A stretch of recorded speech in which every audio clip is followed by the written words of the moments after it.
श्री राम सभी भक्तों को जय माता की। फिर एक नई वीडियो के साथ आप सबके सामने हाजिर हो गए हैं। और आज की जो हमारी वीडियो है इसमें आप बताइए कि जब हमारी भक्ति जो है हमारा साथ देने लग जाती है तो जीवन के अंदर आने वाली मुसीबतें या जीवन के अंदर होने वाली घटनाएं कौन कौन सी हमारी दूर हो जाती हैं। आज की वीडियो यही है कि आपके जीवन के अंदर क्या क्या बदलाव आपके होगा कि जब आप भक्ति करने लग जाते हैं। अंत तक बने रहना। अभी तक चैनल को सब्सक्राइब नहीं किया है सब्सक्राइब करके रखिए। चलिए शुरू करते हैं आज की वीडियो। जय श्री राम। जय श्री राम, जय श्री बालाजी और जय माता। क्या होता है कि भक्ति जो है हमारे जीवन का आधार ही नहीं बल्कि हमारा जीवन भी है, क्योंकि हमारा उद्देश्य है।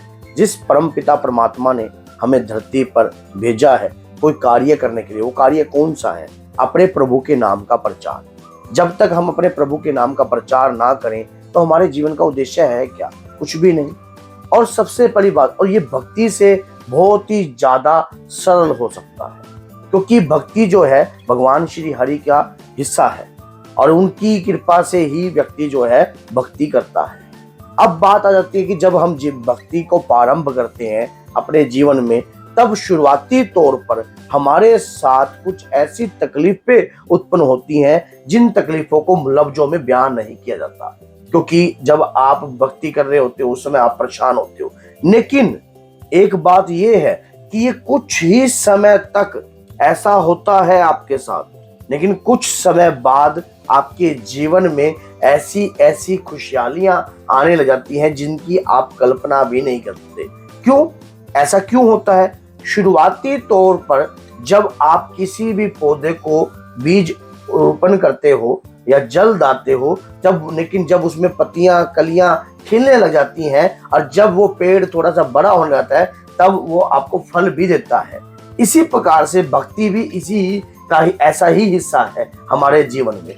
जब हम भक्ति को अपने जीवन में आधार बनाते हैं या प्रतिदिन अपने इष्ट आराध्य के नाम का सिमरन करने लग जाते हैं तो धीरे धीरे धीरे हमारे जीवन में मुसीबतें बढ़ने लग जाती हैं शुरुआती तौर के अंदर। लेकिन उसके बाद हमें पतियों के थ्रू या एग्जाम्पल है कृपा के थ्रू हमें किसी न किसी भगवान हमारी दिशाओं को भटकाते भी हैं। वो अपने भक्त की परीक्षा भी लेते हैं। आपको धन का लालच आएगा, आपको बहुत सारा लालच आएगा। जब आप अपने आप को दृढ़ ब्रह्मचारी लेकर चलोगे तब आपकी बुद्धि का मलिनता भी होने लग जाएगी, आपके जीवन में समस्या भी उत्पन्न होने लग जाएगी। कई बार जिस मंत्र का अगर आप जाप कर रहे हो और लगातार उनकी पूजा पाठ कर रहे हो तो आपका ध्यान भी भटकने लग जाएगा। फिर कई बार मन के अंदर इस प्रकार के ख्याल भी उत्पन्न हो जाएंगे कि पता नहीं मेरा कार्य बन भी रहा है या नहीं बन रहा, भगवान मेरी पूजा को सुन भी रहा है या नहीं सुन रहा। ऐसे ऐसे जो कार्य आपके अंदर उत्पन्न हो रहे हैं ये आपकी भक्ति के भटकाव जो है ये परम पिता परमात्मा के द्वारा ही है। तो जैसे आपने बताया, क्या जब हम पूजा पाठ करते हैं तो जीवन में आने वाली मुसीबतें क्या उनसे भी हमारा छुटकारा हो जाता है जो जीवन में आने वाली होती हैं? जब शुरुआती तौर होता है तब छुटकारा नहीं होता, लेकिन बाद में कोई मुसीबत आपके जीवन में आती ही नहीं है। क्यों नहीं आती? क्योंकि कहते हैं कि जैसे कि हमने हनुमान जी की पूजा करनी स्टार्ट कर दी, राम नाम की चर्चा करनी स्टार्ट कर दी, उनके नाम का गुणगान करना स्टार्ट कर दिया, तो हमारे जीवन के अंदर ऐसी कृपा प्रकट होती है प्रभु के दोनों हाथों से।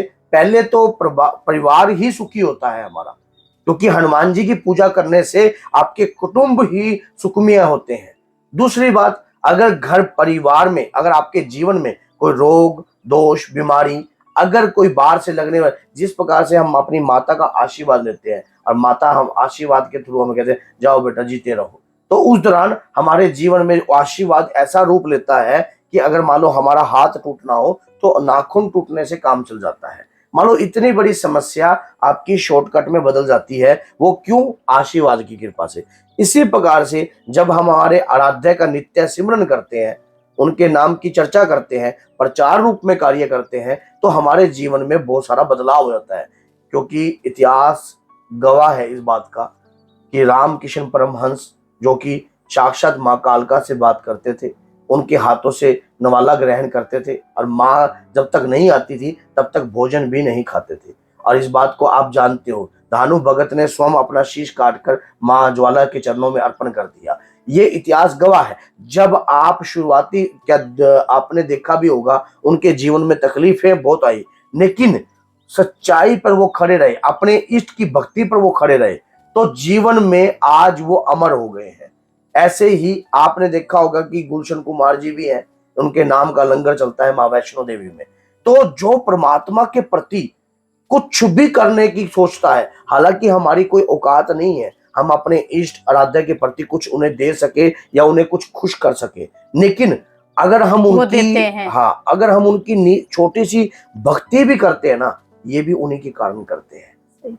उनकी इच्छा के बगैर तो जब पत्ता नहीं हिल सकता, आंधी तूफान नहीं आ सकता या बारिश नहीं हो सकती, तो हम कौन होते हैं उनकी पूजा करने वाले? वो स्वयं, हमारा कोई ना कोई रिश्ता जरूर होता है, और ये बात सच्चाई है, सभी लोगों का होगा अपने जीवन काल के अंदर। आपने आज से क्या पता चौथी 7वें 8वें जन्म पीछे या कोई ऐसे जन्म के पीछे आपकी भक्ति छुपी हो, आपने ऐसे कार्य करे हो जो कि आपको पता ही नहीं है, क्योंकि हमारे कर्म हमें अगले जन्म में भी भक्ति मार्ग पर लेके जाते हैं।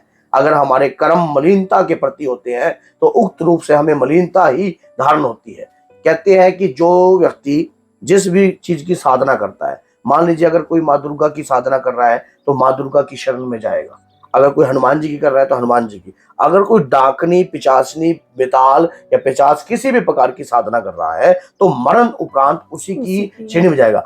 अगर हम हनुमान जी की कर रहे हैं, माँ दुर्गा की कर रहे हैं, तो हम अपने मन में ऐसे विचार कैसे ला सकते हैं कि भगवान हमारे ऊपर कृपा करेंगे? ये सच्चाई है।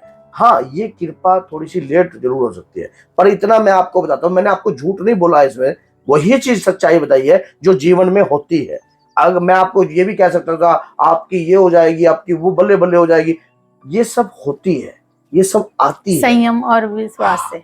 ये सब दिखावा आपके सामने आएगा, लेकिन अगर आप भक्ति कर रहे हो, रियलिटी में भक्ति कर रहे हो, फिर तो आपको ये चीजें जो है आप उसी समय त्याग दोगे।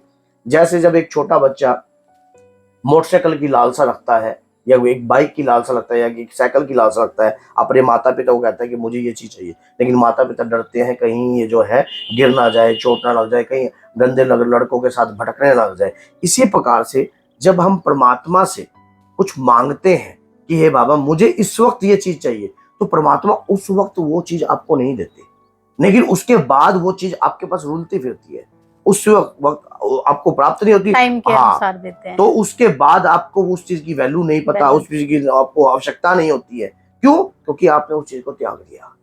इसी प्रकार से भगवान की जब हम भक्ति करते हैं तो प्रभु भी आपकी भक्ति से प्रसन्न होते हैं, तभी अपने भक्त को दुख, दर्द और हमेशा तकलीफ देकर शुद्ध और हमेशा आत्मविश्वास, जैसे कि आपका जब आपने जीवन में पूजा करने के बाद भी कष्ट लिखे हैं या जीवन में पूजा पाठ करने के बाद भगवान ने आपकी नहीं सुन रहे हैं, तो ये समझ लेना कि आपकी भक्ति से उनको महसूस हो रहा है, वहां तक आपकी भक्ति पहुंच रही है।